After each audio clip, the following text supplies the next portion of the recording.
As human beings, we could spend days, months, weeks, or even years arguing, holding grudges, and just overall trying to be the best at everything. But in the end, we're all headed to the same endpoint. My dad's preferred method of daily reminders, the good old-fashioned, "Remember, honey, none of us are promised tomorrow." A statement that couldn't be more true. In our world, there's a lot of people who really aren't promised tomorrow. Currently, an estimated 65 million people worldwide are living with epilepsy, and many live in a constant state of fear. Now, obviously, epilepsy can happen to anyone, but it's most common in younger children and older adults. Anyone living with epilepsy is at a constant risk for SUDEP, sudden unexpected death in epilepsy, a complication of epilepsy with no explainable cause and no way for it to be prevented. To put this into perspective, 1 in 26 people will be diagnosed with epilepsy at some point in their lifetime, and epilepsy is the most common neurological disorder among children. So I want you to take a moment and put yourself in someone else's shoes. Think of your family. Think of your loved ones. Now, the Centers for Disease Control and Prevention defines SUDEP as the sudden or unexpected death of a person with epilepsy, not caused by an injury, drowning, or otherwise discernible reason. Even more concerning, neurologists are not required to tell patients with epilepsy about the risks of SUDEP. So today, I'm going to begin by discussing how SUDEP affects people with epilepsy, how it affects the families of those with epilepsy, and how it affects our society. And I'm going to close with explaining how neurologists discussing SUDEP with patients can begin to save lives. Now, I'm going to begin by explaining what SUDEP really is. You've probably never heard of SUDEP due to the disappointing and shocking lack of research on the topic. SUDEP is an important topic that is not enough discussed. According to the Epilepsy Foundation, the population most at risk of experiencing SUDEP is the population that experience uncontrolled seizures. 1 in 1,000 patients each year will pass away from SUDEP.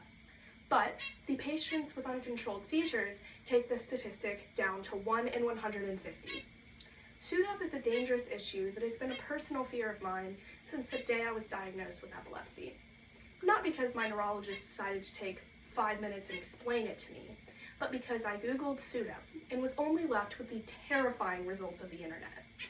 According to the CDC, when asked why neurologists were hesitant to tell patients about the risks of SUDEP, doctors that had only discussed SUDEP with a minority of their patients responded that it often evoked a negative emotional reaction.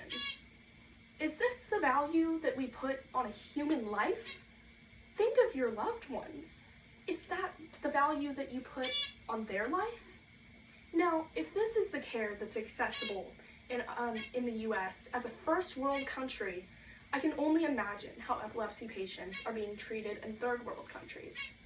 Now, on the other hand, doctors that have discussed SUDEP with a majority of their patients and have become well versed on the topic responded that patients were actually generally pretty appreciative of being told how to prevent their risk of SUDEP.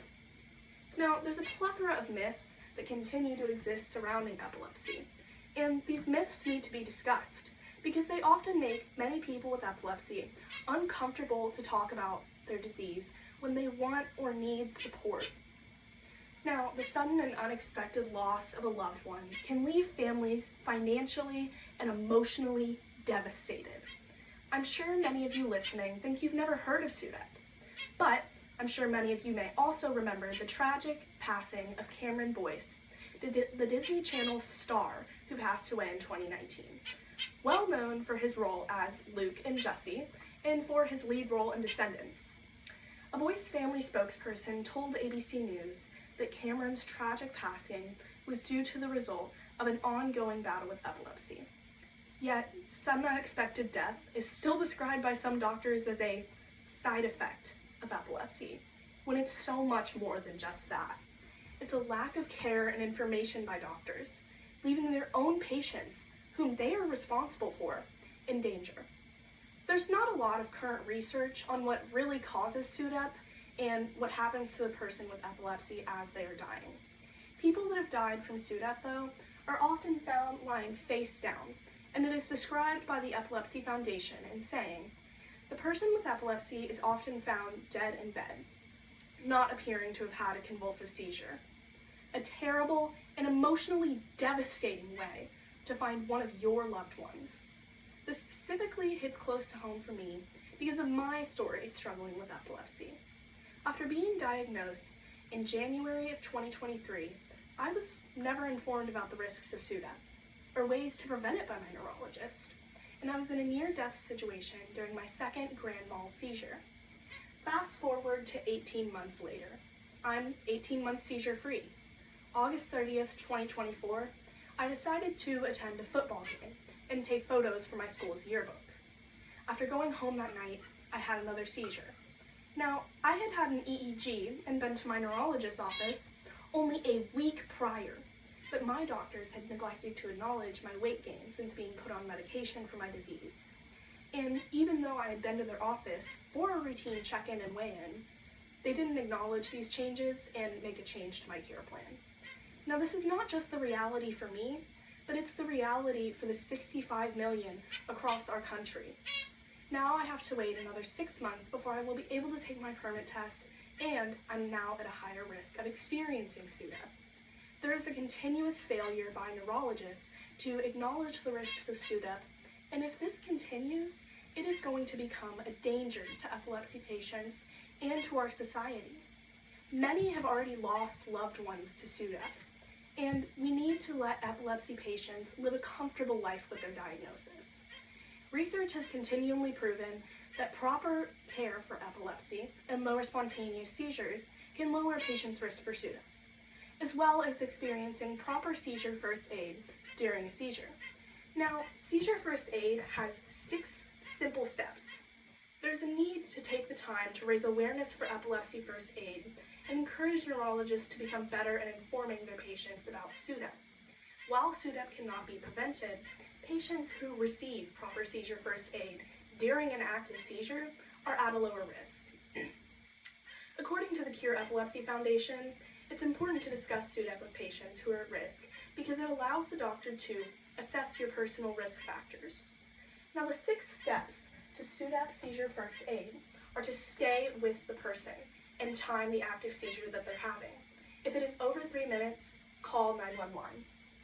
Keep the person safe and out of the way of objects that may cause harm. Turn the person on their side. 4th, do not restrain them. 5th, do not put anything in their mouth. And finally, 6th, stay with the patient until they are able to regain consciousness. Now, there's a need for doctors to begin discussing this with patients because it doesn't just affect people with epilepsy. It affects the loved ones of those with epilepsy. It affects us as a society. When we lose important members of our society to this disease, it is tragic, and it can absolutely shake many communities. Shake. Now, epilepsy is a tragic disease to receive a diagnosis of.